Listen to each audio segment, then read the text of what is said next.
क्या दज्जाल अभी पैदा होना बाकी है या वो पहले ही इस दुनिया में मौजूद है? ये सवाल सुनने में अजीब लगता है, मगर हकीकत इससे भी ज्यादा हैरान कुन है। एक ऐसा वाकया जिसे एक सहाबी ने अपनी आंखों से देखा और जिसे सुनकर खुद नबी करीम सल्लल्लाहु अलैहि वसल्लम ने उसकी तस्दीक फरमाई। ये किस्सा उस वक्त का है जब हजरत तमीम दारी रजी अल्लाह अन्हु अपने चंद साथियों के साथ समंदर के सफर पर निकले। शुरू में सब कुछ मामूल के मुताबिक था, मगर अचानक एक जबरदस्त तूफान उठा। लहरें इस कदर बुलंद हुईं कि कश्ती को खिलौना बना दिया। एक दिन दो दिन नहीं, पूरे 30 दिन तक वो तूफान के रहमो करम पर रहे। आखिरकार एक शाम जब सूरज डूबने लगा तो उनकी कश्ती एक सुनसान जजीरे के किनारे जा लगी। थके हारे सब लोग साहिल पर उतरे, मगर जैसे ही आगे बढ़े तो एक अजीब मखलूक सामने आ गई। उसके जिस्म पर इतने घने और लंबे बाल थे कि समझ नहीं आता था सर किधर है और दुम किधर। वो घबरा गए और पूछा, तू क्या चीज है? उसने इंसानी आवाज में जवाब दिया, मैं जस्सासा हूँ। फिर उसने एक पुरअसरार बात कही, इस पुरानी इमारत की तरफ जाओ, वहाँ एक शख्स तुम्हारा मुंतजिर है। दिल में खौफ था मगर तजस्सुस भी। वो आहिस्ता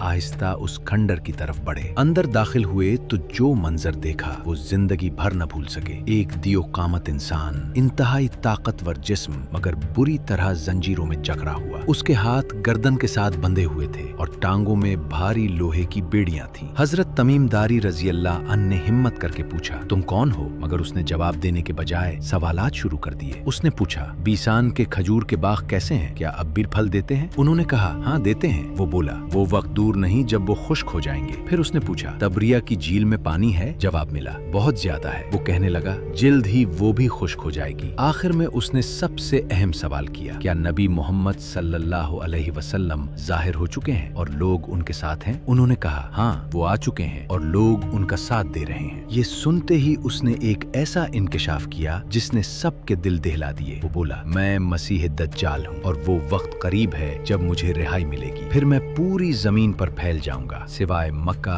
और मदीना के, जहाँ दाखिल होना मेरे लिए मुमकिन नहीं होगा। ये सुनकर वो सब खौफजदा हो गए और जल्दी से वहाँ से निकल आए। वापस पहुंचकर उन्होंने ये वाकया नबी करीम सल्लल्लाहु अलैहि वसल्लम को सुनाया। आप सल्लल्लाहु अलैहि वसल्लम मिंबर पर तशरीफ लाए और फरमाया, ये वही बात है जो मैं तुम्हें दज्जाल के बारे में बताता रहा हूँ। फिर आपने एक अहम नसीहत फरमाई कि जो शख्स सूरह कहफ की इब्तिदाई 10 आयात याद करेगा वो दज्जाल के फितने से महफूज रहेगा।